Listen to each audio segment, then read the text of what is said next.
Hi, my name is Brody. I'm a boy with autism. This is what it is like when I go to the grocery store.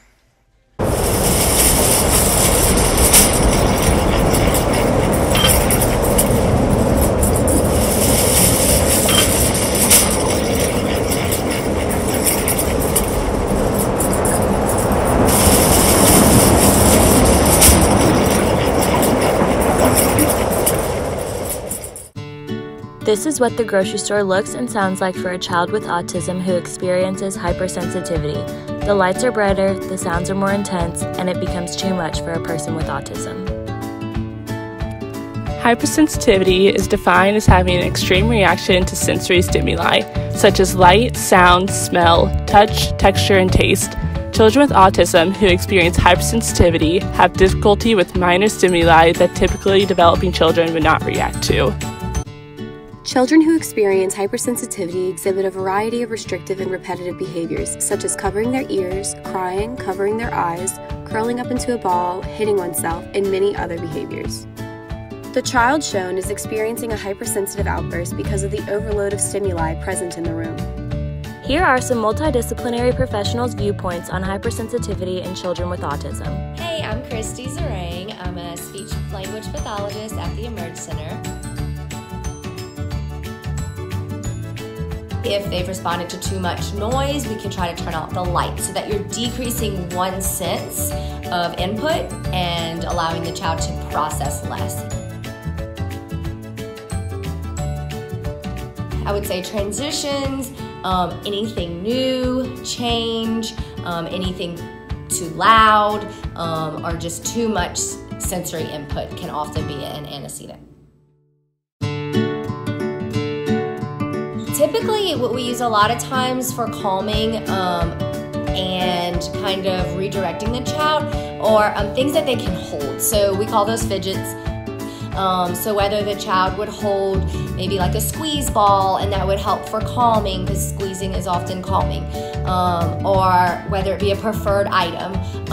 But the important thing is that you don't reinforce that behavior. So you may want to kind of find that balance of getting them to a calmer space, or you may need to use the reinforcement to get them to the calmer place and then fade that with time. Hi, my name is Miller Kilgore, and I'm an occupational therapist at the Emerge Center. A lot of our kids seek proprioceptive input, which means they like to jump on the trampoline and crash onto one of our crash mats, or they like to have or be hugged by their parents really tight in deep squeezes. So when we see if we're in circle time in a speech group, we and our children can't sit in their chairs correctly, or they're super wiggly, we give deep pressure sensation and squeezes to their arms and legs. This has a calming effect. Is very dependent upon the child, depending on what is happening at the time, where they are located in the building. It could be that their tags in their clothes are itching them, so that would be tactile defensiveness. Another antecedent could be a child that is auditory defensive, so we use headphones and things like that. An antecedent for oral seeking would be biting, so we use chew tubes, increased liquids and water and things like that.